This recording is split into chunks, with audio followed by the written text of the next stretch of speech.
Olá, tudo bem com você? Sou o pastor Rubens e mais uma vez tenho uma alegria de me dirigir até você na nossa sessão Bíblia Aberta.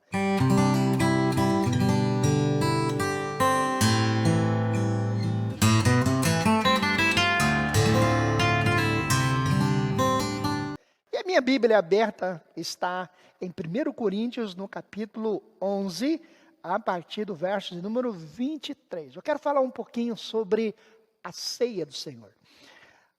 Ou a Santa Ceia, como alguns a chamam. Não acho errado falar Santa Ceia, porque a ceia, ela é santa. Mas eu quero falar sobre a ceia do Senhor. E o apóstolo Paulo, ele aprendeu diretamente do Senhor como ministrar a ceia, para quem é a ceia e para quem não pode ser a ceia. Ele diz assim no capítulo 11 de 1 Coríntios, a partir do verso de número 23. Porque eu recebi do Senhor o que também vos ensinei, que o Senhor Jesus, na noite em que foi traído, tomou o pão, e após ter dado graças, partiu o pão e disse: Isto é o meu corpo que é dado por vós. Fazeis isto em memória de mim. Semelhantemente, depois de cear, tomou o cálice, dizendo: Este cálice é o novo concerto do meu sangue. Fazei isso todas as vezes que beberdes em memória de mim. Pois todas as vezes que comerdes este pão e beberdes este cálice, anunciais a morte do Senhor até que ele venha. Por isso, o que comer do pão ou beber do cálice do Senhor indignamente, será culpado do corpo e do sangue do Senhor. Examine-se o homem a si mesmo, e assim coma do pão e beba do cálice. O apóstolo Paulo, ele estava observando e chegou até o conhecimento dele também um problema que estava acontecendo na igreja de Corinto. A igreja de Corinto, fundada por ele, aqueles irmãos eram discípulos, eram ovelhas do apóstolo. No meio de perseguição, no meio de lutas, Paulo gerou aqueles irmãos para Cristo Jesus. E com o passar do tempo, passar dos anos, Paulo não ficou mais naquela cidade. Paulo não ficou mais em Corinto. Ele era um missionário. E como missionário, ele percorria todo mundo da sua época.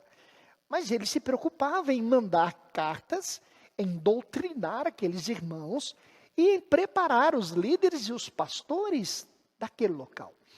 A igreja estava crescendo, irmãos estavam se convertendo, porém, a igreja estava com um problema chamado a reunião da ceia do Senhor.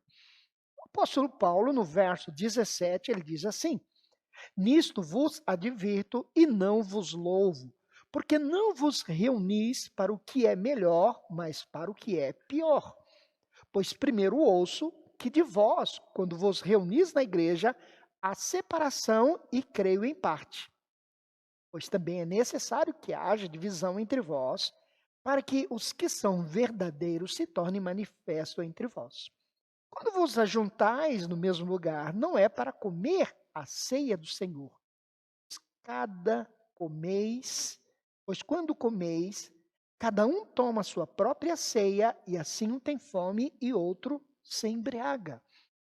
Paulo ele ficou sabendo que aqueles irmãos estavam participando da ceia em litígio. Estavam fazendo, excluindo pessoas na ceia. Aquele grupo que tinha mais condições financeiras na ceia do Senhor, não era apenas um pão e um cálice. Levavam alimentos e mais alimentos. Mas aquelas pessoas mais simples, mais humildes, ficavam olhando eles comerem e ao mesmo tempo eles não comiam. Apenas um pedacinho do pão. Então Paulo está dizendo que isso não era legal, isso não era bacana. Isso não era uma ceia, isso não era uma comunhão, isso era uma divisão. E aí Paulo ele entra nesse comentário. Eu vou entregar a vocês o que eu recebi do Senhor.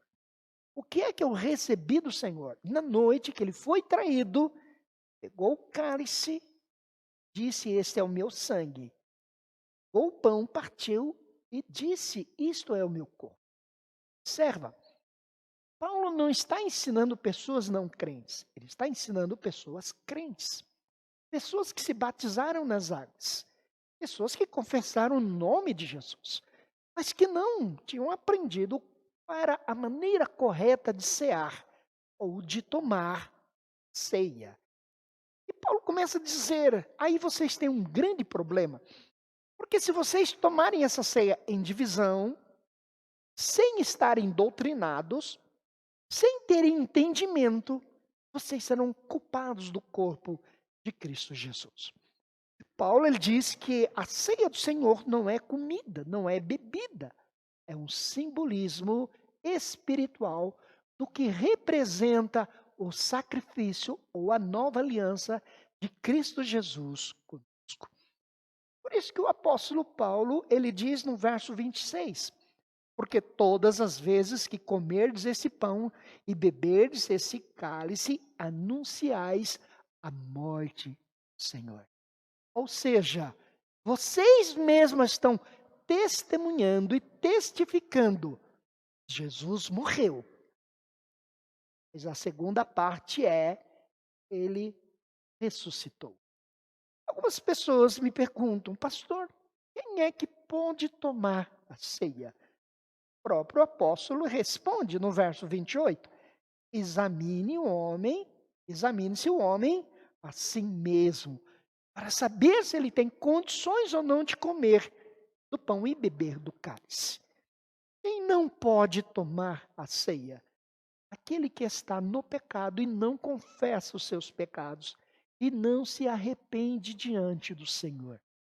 Porque se eu como a ceia, que é santa, e fala de santidade, do novo caminho, uma nova vida, eu posso comer esta ceia com a vida suja. Não é bacana almoçar com as mãos sujas. Não é bacana tomar a ceia com a alma em pecado. E quem estiver em pecado não pode tomar ceia? Pode, mas antes tem que se arrepender, confessar os seus pecados. Ouça, o pecado não pode me afastar da ceia. É a ceia que vai me afastar do pecado. Porque a ceia tem um simbolismo, sangue de Cristo Jesus, que me purifica de todo pecado. E o corpo de Cristo Jesus, o qual nesse corpo ele carregou sobre si as minhas maldições. Segundo, quem não pode tomar a ceia? Quem não acredita na ressurreição de Cristo Jesus. Ora, como eu vou ter aliança Cristo se eu não creio na sua ressurreição?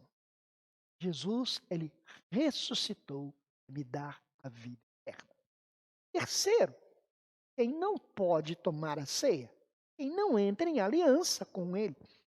Porque o que é entrar em aliança com Cristo Jesus? É entender o seu evangelho, reconhecer que é pecador, nascer de novo e é passar pelas águas do batismo. Bíblia aberta em Atos, no capítulo 2, após o Pentecostes, Pedro ergue a sua voz, prega para uma multidão, e a Bíblia diz que 3.000 almas se converteram. Pedro ensinou a eles, Bíblia aberta, Atos capítulo 2, verso de número 37. Quando ouviram isto, se compungiram em seu coração e perguntaram a Pedro e aos demais apóstolos: que faremos, irmãos? Pedro lhe respondeu: arrependei-vos e cada um de vós seja batizado em nome de Jesus Cristo para perdão dos vossos pecados, e recebereis o dom do Espírito Santo. O que é que nós vamos fazer? Primeiro, se arrepende. Segundo, seja batizado. Terceiro, verso de número 46. Diariamente perseveraram unânimes no templo, partia o pão de casa em casa e tomava as suas refeições com alegria e sinceridade no coração. Agora, observe o 42. Eles perseveraram na doutrina dos apóstolos, na comunhão e no partir do pão, ceia, e nas orações. Qual era o processo? Primeiro, ouve-se o evangelho. Segundo, se arrepende dos pecados. Terceiro, se batiza em nome de Cristo Jesus. E quarto, comunhão, ceia do Senhor. Deus te abençoe, ilumine. Até a próxima.